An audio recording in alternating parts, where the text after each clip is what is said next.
কিতাবের মধ্যে পাওয়া যায় যখন কোনো ব্যক্তি মারা যায়, মারা যাওয়ার পরে তার শরীরের কাপড়গুলো, মারা যাওয়ার পরে কি কাপড়গুলো থাকে না, খুলে আস্তে আস্তে, গোসল দেওয়ার আগে খুলে না, খুলে।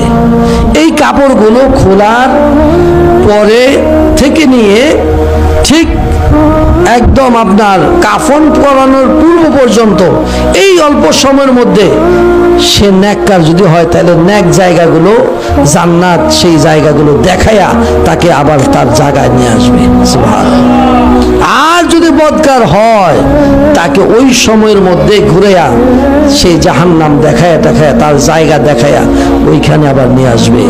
যখন কাফনের কাপড়টা তাকে পরায় দেওয়া হবে, আস্তে আস্তে রুহুটা দেখা শুরু করবে। কি দেখবে? কিতাবের মধ্যে পাওয়া যায় এই রুহুটা দেখবে যে কে হাসে কে কাঁদে, কে তার জন্য হাসতেছে কে তার জন্য কাঁদতেছে, এই দেখার শক্তি আল্লাহ তাকে দিবে। তার জানাজার জন্য যখন প্রস্তুতি হবে ওই সময়ের মধ্যে রুহুটা আস্তে আস্তে শোনা শুরু করবে। সুবহানাল্লাহ, আস্তে আস্তে সে শুনবে। এই রুহুটা কিতাবের মধ্যে পাওয়া যায় তার জানাজা পড়ে যখন গোরস্থানের দিকে নিয়ে যাবে ওই সময় রুহুটা দেখবে, শুনবে এবং তার ওই বডির সাথেও সে হাঁটা ধরবে।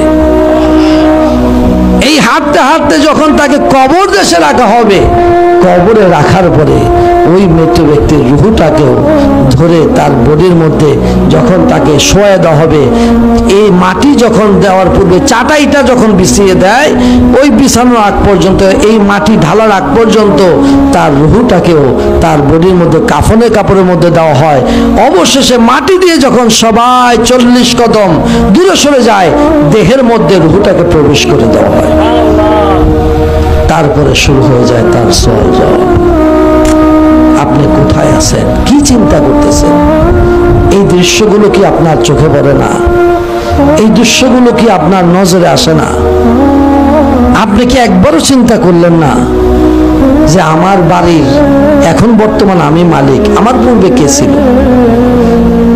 আমার পূর্বে এই বাড়ির মালিক কে ছিল? আপনার কি একটু মাথায় ধরে না? এই বাড়ির মালিক তো আমি না, আমার পূর্বে যিনি ছিলেন তিনিও তো না, তিনার পূর্বে যিনি ছিলেন তিনিও তো না। বাড়ির জায়গায় বাড়ি পড়ে আছে। আমার বাবা যে খাটটার মধ্যে শুইতো, আপনার বাবা যে খাটটার মধ্যে শুইতো, একবার তাকায় দেখেন ওই খাটটাও ঘরে আছে। ওই জাজিম আছে, তোষক আছে, বালিশ আছে, বিছানা আছে, সবই আছে, কিন্তু মানুষটা তো নাই। এই দৃশ্য কি আপনার চোখে পড়ে না? মানুষটা তো নাই। মানুষটা কোথায়? গুরুস্থানে, ওই কবরে একা পড়ে আছে, ওই গুরুস্থানের মধ্যে সে শুয়ে আছে। কই তাকে কয়দিন গেছেন দেখতে? কবরের জিন্দেগির মধ্যে কয়দিন আপনি তাকে দেখতে গেছেন?